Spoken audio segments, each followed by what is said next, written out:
Isaías Goldman, el especialista en aire acondicionado y calefacción. Todas las marcas, todos los productos y sus repuestos con la mejor financiación. Isaías Goldman, el especialista. Bulnes, esquina Pringles, teléfono 589-0033.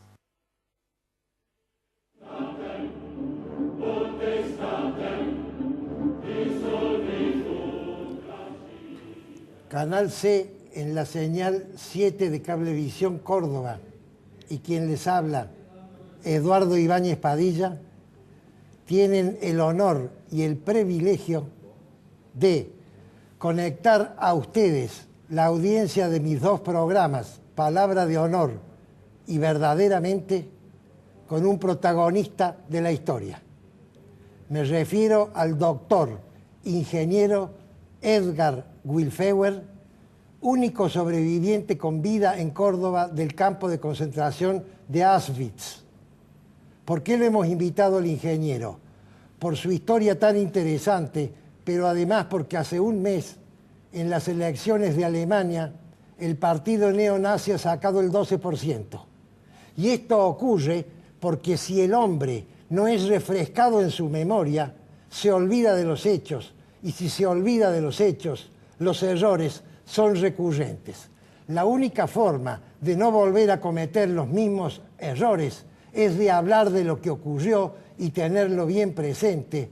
Doctor ingeniero Edgar Wilfewer, muchísimas gracias por haberse molestado en venir al canal. No, por favor, muchas gracias por haberme invitado a ese programa. Bueno, es para nosotros un honor, doctor. Pero vamos a las preguntas. Tenemos el programa entero dedicado a Edgar. 30 minutos. ¿Dónde estaba usted, querido Edgar, el 1 de septiembre de 1939, cuando Hitler cruzó la frontera con Polonia y empezó la Segunda Guerra Mundial? Bueno, en verdad yo en ese momento estaba en casa de un tío mío en la localidad de Krosno, el sur de Polonia, porque nosotros en ese entonces vivimos en la ciudad de Torun, famosa porque vivía Nicolás Copérnico, y como esa ciudad estaba cerca de la frontera alemana y los territorios que eran, digamos, requeridos por los alemanes, por la seguridad, los padres me dejaron en la casa de mi tío y se fueron allá a la ciudad donde vivimos, a mi casa, que no la vi después nunca más. Nunca más. ¿Qué edad tenía usted, Edgar? 15 años. ¿Qué pensó cuando se enteró que los tanques alemanes habían cruzado la frontera? ¿Tomó conciencia de lo que ocurría o no? Nadie tomó conciencia realmente de lo que ocurría ni de lo que iba a ocurrir. Nosotros en Polonia estamos bastante acostumbrados con las guerras, porque cualquier guerra que sucedía en Europa tenía que ver algo con Polonia. Ni nos esperábamos que la guerra va a ser tan desastrosa, ni nos esperábamos qué es lo que va a suceder después de cuando los alemanes ocupen Polonia, ni se pensaba en eso, y ni que tampoco que los rusos van a tomar parte en ese episodio. Porque Rusia invadió por el este y ocupó la otra mitad. Por el asunto de un pacto secreto que hubo entre Stalin y Hitler, el día 17 de septiembre, cuando los rusos vieron que los alemanes se acercaban a los lugares que iban a pertenecer a ellos, según ese pacto, cruzan fronteras y entran a Polonia Oriental. ¿Y usted de qué lado quedó, Edgar, o su familia? Bueno, nosotros después nos encontramos con mis padres en la casa de mi abuela materna, en la ciudad ocupada por los rusos. Es decir, usted quedó del lado ruso. Quedé 21 meses bajo régimen comunista en tiempo de la dictadura de Stalin. Digamos que salió de las llamas para caer en las brasas. En las brasas, sí, pero las brasas no eran tan brasas como las que sucedieron cuando en junio 41 Hitler traiciona a su amigo y empieza a esa famosa ofensiva Barbarroja que se llamaba, ataca a Stalin y en breve tiempo los rusos ocupan la ciudad donde ellos estaban. Bien, los rusos, digo, los alemanes. Hábleme de los guetos, porque ahí nomás empezaron los guetos, ¿cierto? Bueno, no tan enseguida, pero después de un par de meses se construyó en gueto en Lvov, que después se trasladó al otro lugar, en un lugar donde tenían que vivir todos los judíos, en lugar donde estaban todos muy hacinados, porque el lugar era chico. Varias familias tenían que vivir en una casa, a veces dos familias, una habitación dividida por una sábana o por una frazada. Faltaba comida, faltaban remedios. La gente se moría ahí prácticamente. ¿Ahí es donde usted empezó a darse cuenta de la persecución judía o antes también ya había tenido? Apenas entraron los alemanes, nosotros nos dimos cuenta de lo que estaba pasando. Edgar escribe en su libro, que se llama Auschwitz 174-189, que es el número, ¿dónde lo pongo? Que es el número que él tiene grabado en su brazo izquierdo. Sí, señor. En su brazo izquierdo, escribe todo esto que estamos charlando. Yo, que he leído el libro y he charlado con usted, sé que enseguida su papá se dio cuenta que en el gueto no podía quedarse. Sí, y entonces... ese gueto encima todavía no estaba terminado, no tenía como todos los demás guetos ese muro con alambres de púa, porque lo iban a trasladar a otro lugar al cual se pasaba debajo terraplén del ferrocarril bajo un puente, y ahí estaban ucranianos con los alemanes, milicia SS, robando a todos que entraban allá. Así que pasar ese puente era ir a muerte segura. No como hizo mi padre, para mí es un misterio. Un misterio, no sé bien cómo era, pero logramos escaparse del gueto a un paraje en el sur de Polonia, cerca de la frontera de Eslovaquia, donde antes vivía mi abuelo paterno, que era un agricultor, tenía un pequeño campo, vacas. Era una zona rural. Rural, sí. Y ustedes ahí más o menos vivían una vida tranquila. Bueno, por supuesto, todo eso fue secuestrado y nos pusieron lo que se llamaba administradorio, que era un polaco que a su vez lo echaron de la parte que fue anexada a Alemania. Bueno, ¿y qué pasó, Edgar, cuando llegó el ejército alemán al sur de Polonia? No, en la frontera? esto cuando llegamos allá estaba ocupado ya por los alemanes. Nada más que nosotros vivimos en una situación medio atípica, porque al principio del año 42 todos los judíos viven en los guetos, y en esa zonita todavía había varias familias judías que vivían en sus propias casas. Algunas como nuestras secuestradas, otras no tanto, pero el día 13 de agosto de 1942 vinieron las milicias alemanas, la famosa SS, y mataron a todos. Y yo me salvé por un milagro. ¿De su familia? No quedó nadie. ¿Mataron a su papá? A mi papá, a mi madre, a mis tíos, a mis primos, a todos. ¿Pero cómo los mataron? ¿Los enjuiciaron? No, los fusilaron. ¿Y usted llegó de trabajar y se encontró con esta noticia? Y yo me encontré con ellos en el camino.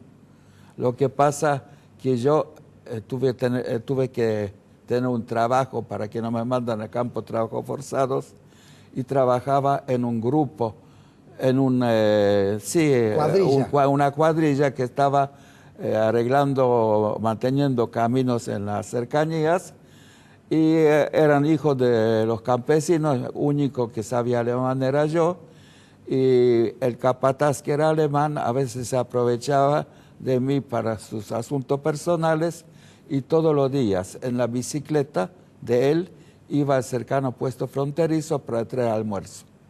Y los alemanes que iban matando a toda la gente, a mí me encontraron con esa bicicleta. Y para que él no se quede sin bicicleta, sin almuerzo, yo quedé vivo. Pero al llegar al punto, al lugar donde trabajaba, me encontré con cadáver de mi padre, que vino a avisarme que mataron a toda la familia, y a él unos 10 minutos antes que me encontraron la arma, lo mataron a él. Edgar, y discúlpeme que le haga estas preguntas, pero es para que la gente sepa. ¿Qué hizo usted? Vea, yo tenía aquel entonces 17 años, para mí se cayó un mundo encima, no sabía qué hacer. Todavía ahora cuando cuento eso, y lo conté como 1000 veces, me estoy emocionando, que mi padre estaba en el suelo, yo no sabía nada, no tenía menor idea y no había nadie que me podría ayudar o a darme algún consejo. Ahí nomás caminé 14 kilómetros a la ciudad departamental. Por supuesto no fui a comandatura SS como me dijeron ellos, sino fui al gueto del pueblo. ¿Se fue al gueto? ¿Y por qué se metió en el gueto en vez de escaparse? Y señor, ¿a dónde se iba a escapar? No había lugar a donde escaparse. En Europa no había lugar. En Europa ni en Polonia no había posible escaparse. Se podría esconder, pero escapar no había dónde. Entonces usted llegó al gueto. Llegué al gueto, a la casa de un amigo de mi padre, que lo hicieron en el gueto, no sé, pero de gueto me despacharon a un campo de trabajo forzosos. Bueno. Y me hicieron un favor, porque unos días después todo el gueto fue mandado a Auschwitz.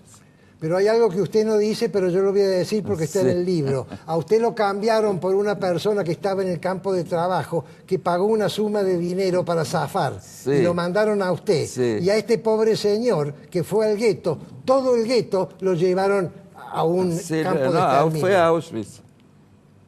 Bueno, sigamos, Edgar. Sí.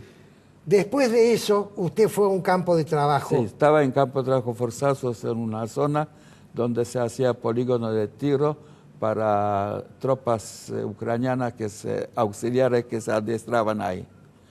Y cuando ese trabajo se terminó, me mandaron al gueto de Cracovia. Y el gueto de Cracovia al principio tenía unos 80.000 habitantes, rodeado del muro, así como todo el demás gueto en poca superficie.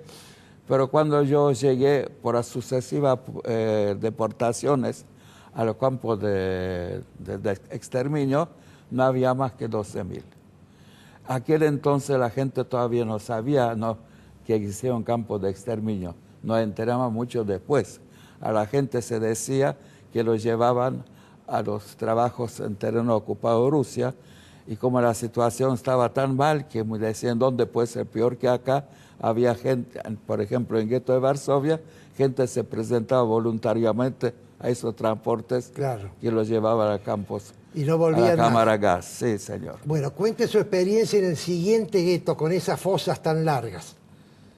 Bueno, en verdad... el siguiente campo de concentración, ¿no, gueto? Sí, nosotros fuimos ahí, yo me trasladé voluntariamente a un campo de trabajo forzados.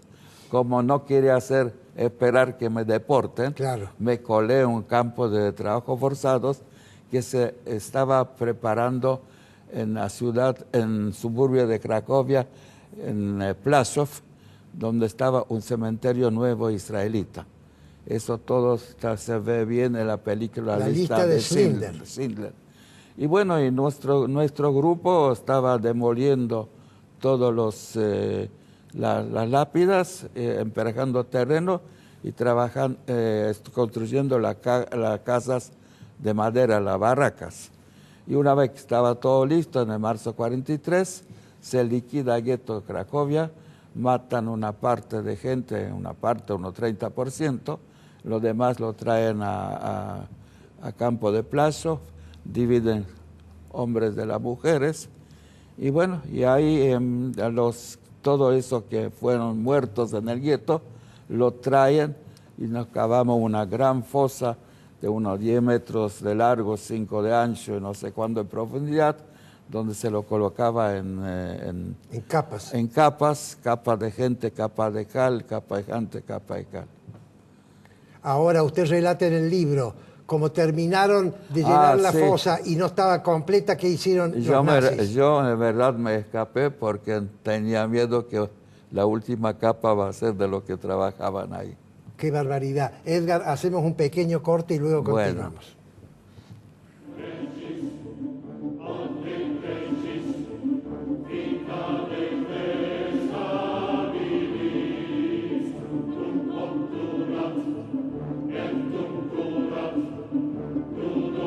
Isaías Goldman, el especialista en aire acondicionado y calefacción. Todas las marcas, todos los productos y sus repuestos con la mejor financiación. Isaías Goldman, el especialista. Bulnes, esquina Pringles, teléfono 589-0033.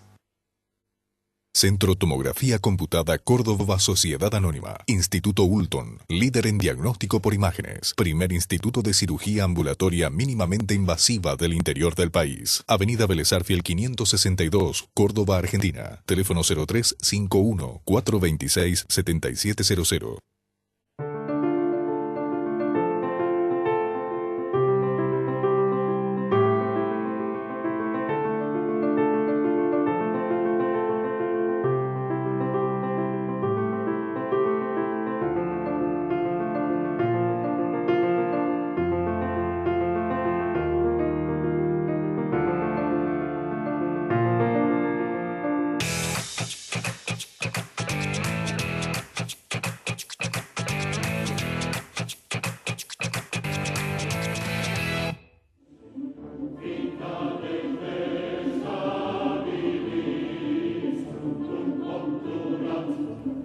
Continuamos, Edgar Wilfewer, con su relato y yo sugiero que pasemos a Auschwitz, si le parece bien. Yo le voy a decir cómo es que llegué a Auschwitz.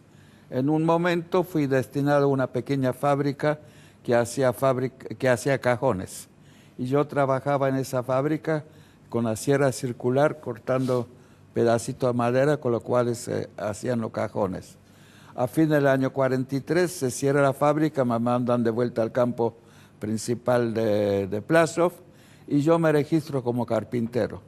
Aunque más que cortar maderitas con sierra circular no sabía, pero teniendo una profesión y trabajando con un ambiente cerrado había más probabilidad de sobrevivir que trabajando en la calle donde te molían a palos. Y justo en ese momento pedían a gente de Auschwitz, pedía gente, pedía carpinteros y herreros y me mandan a Auschwitz. Y como pedido, yo, digamos, no paso por esa famosa selección que se hacía con todos transportes, donde se seleccionaba una vez separado mujeres de hombres, los que iban a vivir y los que iban a morir. Pero sí, nos llevaron a los baños, nos quitaron todo, salimos así como nacimos y nos mandaron a cuarentena. Y en la cuarentena nos tatuaron los números, el número mío 174.189, que acá en adelante sustituía tu identidad. Vos en Auschwitz no tenías ni nombre ni apellido, tenías un número. Con número te presentabas y con el número te llamabas. ¿Ese número nunca se pudo borrar? No sé si se pudo o no, pero yo lo tengo acá en el brazo. Bueno, una vez terminada la cuarentena, nos mandan a una fábrica enorme de 1.200 trabajadores que está haciendo todo elementos de madera para el ejército. Por supuesto, hacen examen. Cuando agarra el cepillo ya dijeron que ese de esta carpintería no sabe nada y se hace selección. Los que aprobaron van a distintos talleres, galpones, y los que no lo mandan al corralón o de vuelta al campo. Pero yo tuve suerte, si no tuviera suerte no le hablo ahora. Justo como mi apellido está W, estoy final de la lista, cuando llegaron a mí, de un galpón sale un capataz, necesito 2 para limpieza. Y así entra al galpón para limpiar, sacar acerrín, pero después me hicieron como ayudante de carpintero, después me dieron una maderita para hacer agujeros, después se abre otro galpón y necesitan a alguien que sepa trabajar en la sierra circular, y hay un acometido, dice, yo conozco a uno, me mandan a mí, con la diferencia que la sierra en la fábrica donde yo estaba antes tenía 20 centímetros de diámetro, esa tenía 1 metro, se podía cortar un árbol, pero me arreglé. Y después me mandaron a trabajar en distintas otras máquinas, más tiempo una que hacía malletes, esos que traban los costados de los cajones, y así, sin querer, me transformé en el obrero especializado, y por eso pude sobrevivir a Eso Auschwitz. le salvó la vida. La vida a Auschwitz. Después siguió en otros campos de No, concentración. después del año 45, Auschwitz se evacúa, como los alemanes siempre evacuaron los campos, no quieren dejar la Rastros. gente, y si fuera posible desarmar todo. ¿Por qué se evacuaba? Porque los rusos venían. Porque los rusos venían. En el 45 empezó la última ofensiva y nos evacúan. Como en el campo de Auschwitz había como 80, 100 mil personas, la evacuación duró varios días. Nosotros al principio lo queremos esconder, pero tenemos miedo, si nos buscan con los perros, podían matarnos. Al final salimos al final. Y yo todavía pude, procurarme una frazada para envolverme y los zapatos. Los zapatos, por supuesto, no estaban en las cajas, estaban un revoltijo de zapatos, y encontré 2 zapatos que no eran un par, pero eran buenos zapatos porque la evacuación se hacía en invierno polaco, con todo nevado, con temperatura bajo cero. ¿Cuántos kilómetros caminando? Y nosotros caminamos 4 días, 4 noches, en el promedio de 15, 18 kilómetros, dormimos en intemperie, y cuando caminan 1000 personas, algunos de atrás tienen que correr, y atrás de todo andaba miliciano SS matando a todos que no podían caminar, que eran débiles, enfermos, no tenían ropa adecuada ni nada de eso. Llegamos a un tren, nos metieron un tren que llevaba carbón, o sea que estaba abierto, nos metieron lo que se pudo, que no había ni lugar para sentar. El tren empezó a rodar a través de República Checa y Austria hasta un campo bastante jodido que se llama Mauthausen. A medida que la gente se congelaba, los sacábamos del vagón por la borda para poder sentarse y protegerse del frío, y así llegamos al campo de Mauthausen. Edgar, no tenemos más tiempo porque yo quiero hablar de algo tan importante como esto, lo que pasó después.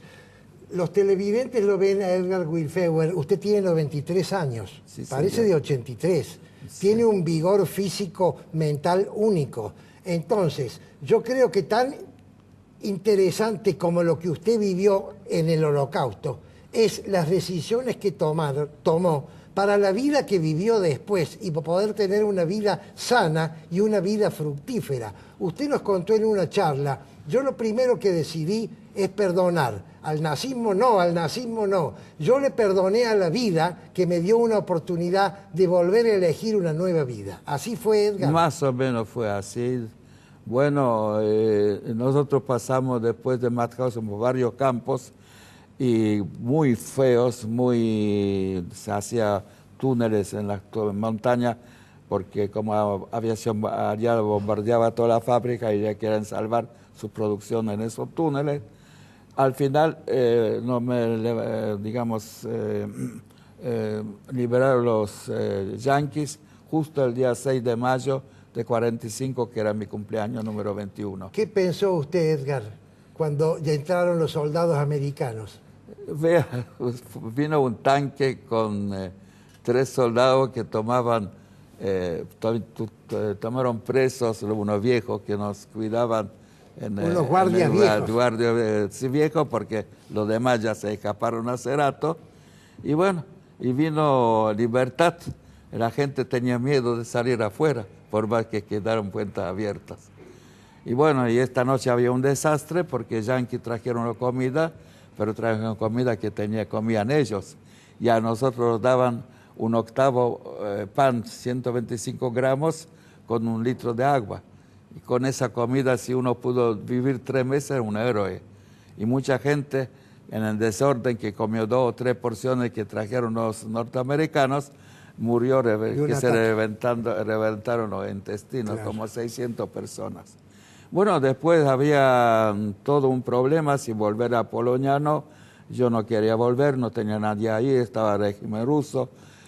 No quería probarlo otra vez. Y recibió una carta, nos queda un minuto, Edgar. ¿Usted se puso de novio o creyó ponerse? No, después de ahí nos fuimos a Italia y estuvimos en el campo de refugiados y conocí muy linda chica, también superviviente de Holocausto, que sobrevivió ella, el padre, y como el padre tenía hermano y hermana acá en Argentina, vinieron acá. Y carta venía, carta va, hasta que vino una carta que me invitaron a venir acá. ¿Y usted se vino? Me vino acá y acá ya tuve que volver a empezar, porque yo en Italia logré hacer el bachiller y estudiar 2 años en la Universidad de Bari. Acá tuve que de nuevo hacer ese bachiller en colegio, equivalencia en Colegio San Carlos, Buenos Aires, y después tuve que empezar a estudiar acá ingeniería y rindo todas materias que ya rendí en Italia. Bueno, y para terminar, Edgar, la última pregunta. ¿Cómo le fue con esta chica? Y formamos una familia, tengo 3 hijos, 7 nietos y 2 bisnietas. ¿Y todavía tiene la pareja, todavía se conserva? La pareja se conserva muy bien. ¿Y usted es muy feliz con su señora? Estoy feliz. ¿Y con sus hijos? Tengo muy buena familia. Y con la Argentina, no la Argentina de ahora, sino la Argentina que los recibió. Soy muy agradecido por el país que me acogió y me dio posibilidad de estudiar y trabajar. Y yo vine acá al paraíso. Lo único que me dolía cuando la gente tiraba tanta comida. Exactamente. Edgar, se nos acabó el tiempo. Ya sé. Es un honor y un privilegio gracias. Para nosotros. Muchas gracias por haber venido al canal. Sí, les di un pincelazo de algo. Sí.